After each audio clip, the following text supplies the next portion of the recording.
Hello friends, very sorry আজকেও আমি video দিতে পারলাম না। খুব চেষ্টা করেছিলাম, ভিডিও তো করা হয়ে গেছে কিন্তু এডিট করার সময় পাইনি। কাল শুতে শুতে অনেকটা রাত হয়েছে, অনেক রাতে কালকে ঘুমিয়েছি। সকালবেলা উঠেছি, অনেক সকালে গিয়েছি দোকানে, এসে 18 জনের হোম ডেলিভারি ছিল। সেই সব রান্না বান্না করে এই একটু আগে স্নান করলাম, খেলাম, খেয়ে এখন আবার যাব দোকানে। বুঝতেই পারছো আমার না পেরেছি এডিট করতে কালকে রাত্রে।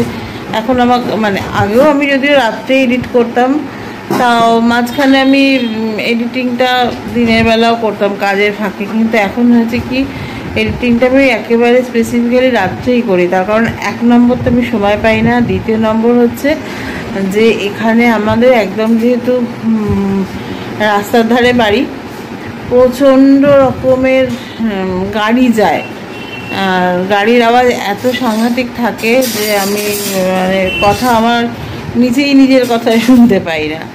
তো রাত্রিবেলা ঘুমিয়ে পড়লে পরে সবাই, তখন মানে ওই সময়টাতে আমি মানে এডিট করি, যেখানে ভয়েস দেওয়ার ভয়েস দিই, তাতে করে কী হয় গাড়ির আওয়াজটা আসে না। এমনি আমার এই মোবাইলটাতে, আমার ফোনে তো ভিডিও করি না, কারণ আমার ফোনে ভিডিও কোয়ালিটি খুব একটা ভালো না। এটা অরূপের ফোন, এইটাতে ভিডিও করি, কিন্তু এই দেখো উপরে ফ্যান চলছে, এই ফ্যানের আওয়াজটা শোঁ শোঁ করে আসে। তো যাই হোক, তোমাদের কাছ থেকে লুকানোর কিছুই নেই, কারণ এটা আমার হচ্ছে লাইফস্টাইল ব্লগ আমি করি, আমার জীবনের সমস্ত কিছু তোমাদের সাথে আমি শেয়ার করি। তো সেই জন্য মনে হলো এটা তোমাদের বলা দরকার। আর গতকাল রাত্রে আর একটা ব্যাপার, সেটা হচ্ছে গতকালকে যদিও আমার একটু তাড়াতাড়ি হয়ে গেছিলো, সেটা বলা ভুল হবে। কালকে দোকানে দেরি হয়েছে। কালকে আমার মোটামুটি যাই না, আমার কালকে রাত্রিবেলা খুব ইচ্ছে ছিল, মানে রাত্রি জাগরণে 14 তারিখে তো গেছিলাম, কালকেও যাওয়ার ইচ্ছে ছিল, কিন্তু কালকে দোকানে একটু চাপ ছিল।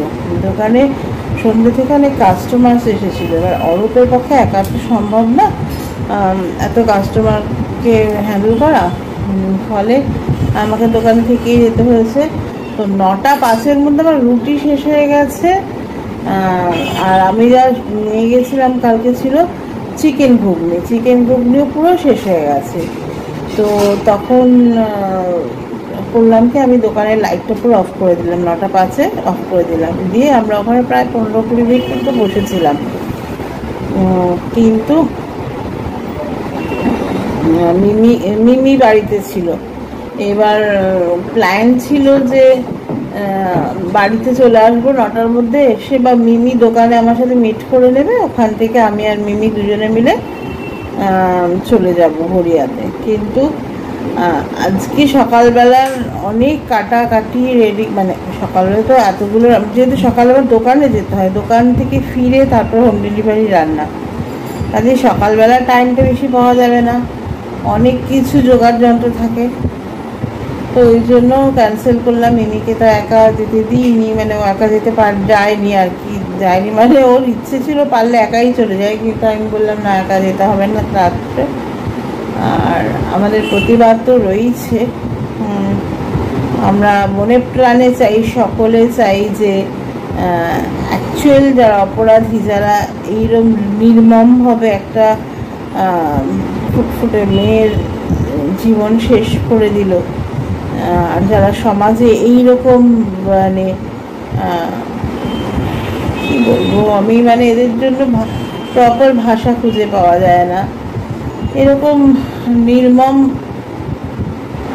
প্রাণী যারা আছে তাদেরকে চিহ্নিত করা হোক, যারা এইভাবে আমার তিলোত্তমাকে শেষ করে দিল তাদের শাস্তি হোক, মনে প্রাণে চাই। এবং সবসময় সেটাই আমি ম্যানিফেস্ট করার চেষ্টা করছি। তো আমি চোখের ওপর দেখছি যে প্রত্যেকটি অপরাধী ধরা পড়েছে এবং তারা শাস্তি পাচ্ছে। তো জাস্টিসের জন্য তো দাবি আমারও আছে। তো যাই হোক, যে কারণে ওই 9:05-এ আমি যখন সমস্ত গুছিয়ে নিয়ে আমি একদম লাইট অফ করে দিলাম, 15 মিনিট দোকানে বসলাম, তারপর দোকান বন্ধ করে আমি আর অরূপ চলে আসলাম। আস্তে আস্তে দেখলাম প্রচুর মানুষ, সাধারণ মানুষের মানে স্বতঃস্ফূর্ত প্রতিক্রিয়া। এটা একটা মানে কি বলবো, নবজাগরণ। এখানে কোনো রাজনীতির রং নেই। মানুষ রাজনীতির ঊর্ধ্বে গিয়ে যাদেরকে ভাবা যায়নি এই মানুষগুলো যে পথে নামবে, সেই মানুষগুলো পথে নেমেছে। মানে ইতিহাস রচনা হলো।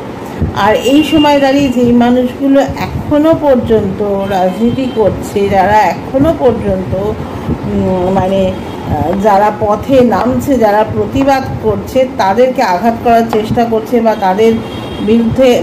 তাদের বিরুদ্ধাচরণ করছে, নিজেদের দিকে ঝোল টেনে নিয়ে অহেতুক সমস্যা তৈরি করছে। আমার ফোনটা চার্জে দেওয়া না, তাদের বলবো যে বান এসেছে মরা গাঙে, খুলতে হবে না।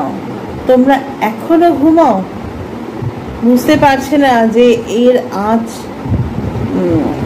এই এখনই যদি এই যে মানুষের নবজাগরণ, এইটাই কিন্তু সমাজ গড়ার আসল সময়। এই সময় যদি ঘুম না ভাঙে, তাহলে তাদের ভবিষ্যতে তাদের দুর্দশার শেষ থাকবে না। তো যাই হোক, ওই করে রাত্রে আমরা ফিরে এলাম যখন, তখন বাড়িতে 9:30 বাজে। যাদেরকে নিয়ে ঘরে অন্ধকার করে মোমবাতি জ্বালিয়েছিল। তুমি একটু মনটা খারাপ, আমারও মন চাইছিল গড়িয়া যায়, কিন্তু আলটিমেটলি হলো না। তারপরে তো রাত্রে সমস্ত কাটাকাটি করে শুতে শুতে প্রায় 1টা-2টো সকাল থেকে এই চলছে, কখন এডিট করবো আর কখন ভিডিও দেবো বলো।